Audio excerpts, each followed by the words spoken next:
You are a B2B service-based business owner and you are looking to gain more clients, create more impact, and more revenue in your business. Tune in to Amplify Your Marketing Message with Christine Campbell-Rappin.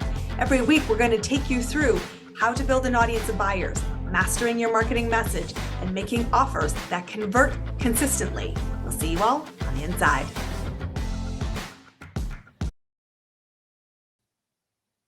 When you make the decision that it is go time, it is important to fill spaces and to get into rooms that terrify you, that stretch you into new growth, to new ideas, and to speed up.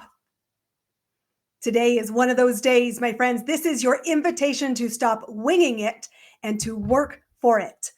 I have a really exciting guest with us today. This is a bit of a pinch me moment in my business because this individual has a huge reputation, a titan of business industry.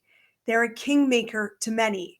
They've helped hundreds of clients create hundreds of millions of dollars, and they are an incredible visionary about what is possible. Give a warm welcome, everybody, here on Amplify Your Marketing Message to Mr. J.T. Foxx. Welcome to the show, JT. Super excited to have you here today. My pleasure. Thank you. So excited as well. I want to ask you this question. So many business owners, the emerging business owners, love to get stuck in the slow lane, learning instead of earning. How do we shift into actually creating money more quickly? Because truly, if we don't, we run out of runway. Well, it's because they need people like you. Everybody needs heroes, models, and mentors and coaches. There's no such thing as a self-made man or woman. It's like, how do I get someone who is doing the same thing over and over and expect a different result? I've paid probably over $3 million in coaching in my lifetime. I still have 3 coaches that I pay because, there's a shortcut. I just came up with Wealth Workout 8, which once a year for the last 8 years, my coaches all get together. They go through 30 new skills I need to learn, 30 new weaknesses. And they say this year, the theme was how to become 1% of the 1%. And they came up with 30 new exercises. And, I spent like a lot of money on that. And I told all my clients, hey, we'll do it together if you want. So, starting at the beginning of the year, everyone wants to do it. They could do it. I mean, they could do it at their own pace, but it's a journey that we take. But to become successful, you have to be uncomfortable and you have to want to succeed as bad as you want to breathe, because comfort is the enemy of success. This is something I think so many people say. I hear it all the time, and I'm sure you do too. I want it. And I'm like, okay, great. Are you willing to do what's required in order to get it? Well, I think the answer is not. There are people who want to be successful. There are people who are committed to be successful. And then there are people who obsess. People want to be successful. So I want to be successful. They have pictures of lines on their Instagram. But then when it comes down to, it's like, well, it's Christmas. Oh, it's New Year's. Oh, I got to go here. I got this, I got that. And then people that are committed. So they'll show up and sign up for a gym and they'll go once, but then they won't go back. So they're committed, but they don't want it bad enough. And then there are people who are obsessed. And that's people like me, people like you, who are just absolutely willing to do not our very best, because our best got us to where we are. They're willing to do whatever it takes.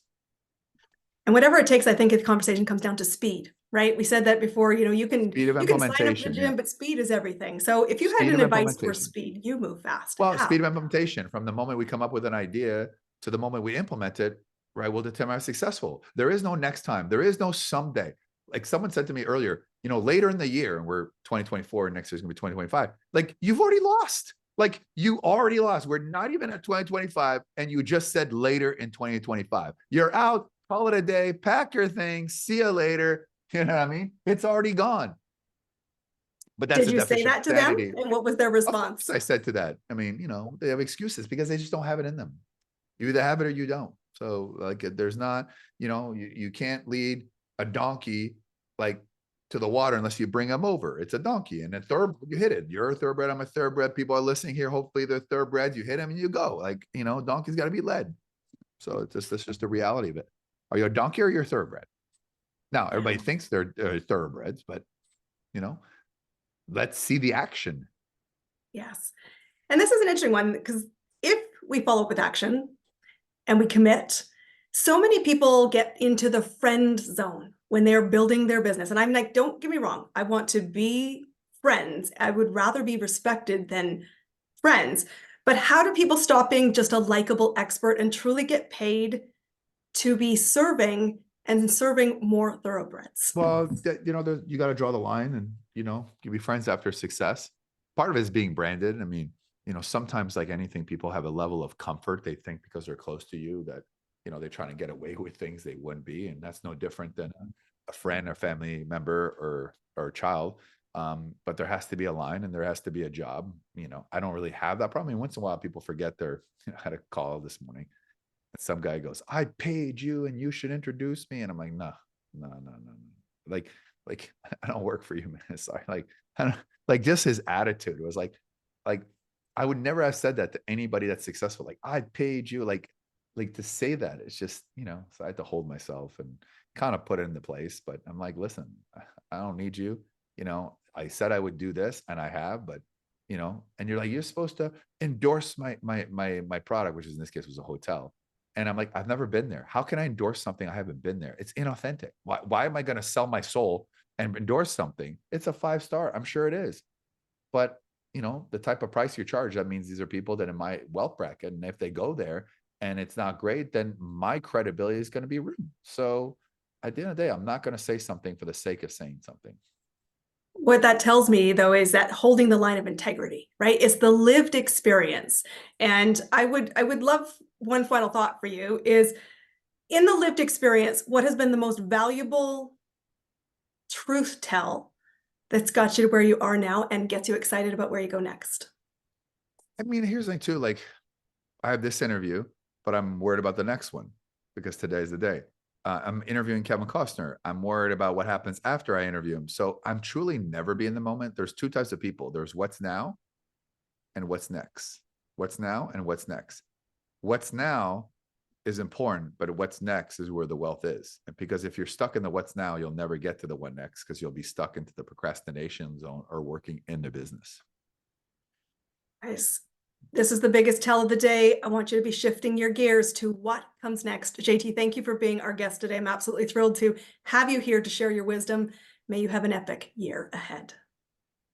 Thank you. It's so dramatic. May you have a different epic a year in a world where an Why would we epic not year. want to be epic? It was like, it's so dramatic. Like, have yourself an epic year in a world where the unknown is there. Business is growth. Elegancy is simple. It was like so like Hollywoodish ending. And so I feel like, whoa, I gotta bring it back to the next level. But I appreciate you having me on. Obviously, it's a great show. And I turned down 99% of the podcast, but that ending alone, that's why I was on here in a world. So really appreciate having me on. Well, come on, fellow Canadians, got to have a bit of a twist in it. I really wish I do have an American. I do have an American passport now. So I was born in Canada, but America made me. So I know, but we still get to call you Canadian because you always still have that storyline. Hey there. Have a great day, everybody. Hey, thank you. Thank you. That's a wrap on another amazing episode of Amplify Your Marketing Message with me, your host, Christine Campbell-Rappin. Be sure to subscribe on your favorite podcast platform so you don't miss another great episode. And be sure to visit christinecampbellrappin.com/podcast to get a free resource on how to master your marketing message. We'll see you all on our next episode.